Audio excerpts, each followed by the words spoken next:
আর্য অপর্ণার আবার নতুন করে বিয়ে দেবে রাজলক্ষ্মী দেবী। অপর্ণাকে বিয়ের সাজে সে যে কি মিষ্টি লাগছে।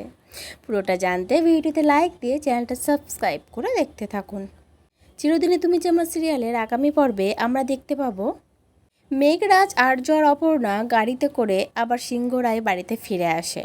ওরা ফিরে এসে দেখে গোটা বাড়ি অন্ধকার, আর ওরা বাড়িতে ঢোকার সঙ্গে সঙ্গে আলো জ্বলে ওঠে। আর সিংহরায় বাড়ির সবাই মিলে সারপ্রাইজ দেয় আর্য অপর্ণাকে। আর রাজলক্ষ্মী দেবী তো বলেই বসে যে আমি আবার আর্য অপর্ণার নতুন করে বিয়ে দেব, আবার সব কিছু নতুন করে শুরু করব।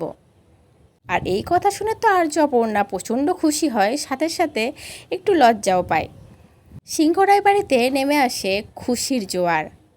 অপর্ণার পাড়ার সব লোকেরা চলে আসে। অপর্ণার বাবা, অপর্ণার মা সুমি কাকি, অপর্ণার বান্ধবী রুম্পা, রুম্পার মা সন্তু, সবাই মিলে এসে নাচ গানে পুরো জমিয়ে দেয় সিংহরায় ফ্যামিলি।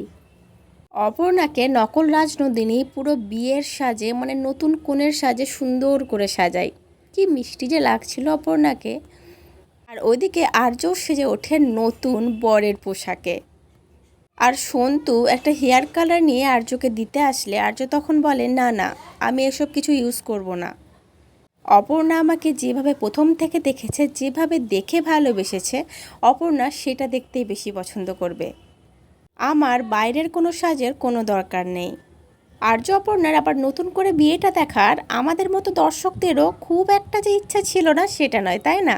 আমরাও খুব খুশি হয়েছি যে আবার নতুন করে বিয়ে হবে তাদের, কারণ সামনে অনেক ঝড় ঝাপটা গেছে, মাঝখানে অনেক ঝামেলা এসছে।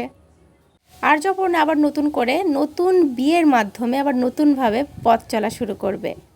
আর সিরিয়ালটাও শেষ হবে হ্যাপি এন্ডিং দিয়ে। হয়তো আর্য অপর্ণার জীবনে হয়তো নতুন ছোট আর্যও আসতে পারে বা ছোট্ট অপর্ণাও আসতে পারে, সেটা দেখার জন্য দর্শকরা খুব এক্সাইটেড, তাই তো বন্ধুরা? আর সিরিয়ালটা শেষ হয়ে যাচ্ছে, কে কে মিস করবে সিরিয়ালটাকে? আমি তো খুব মিস করব। তোমরা কি খুব মিস করবে? জানিও কমেন্টে। আজকের পর্বটা কেমন লাগলো সেটাও জানিও। পরবর্তী আপডেট নিয়ে তাড়াতাড়ি আসছি। সঙ্গে থেকো, সাথে থেকো, চ্যানেলটা সাবস্ক্রাইব করে দিও। ধন্যবাদ।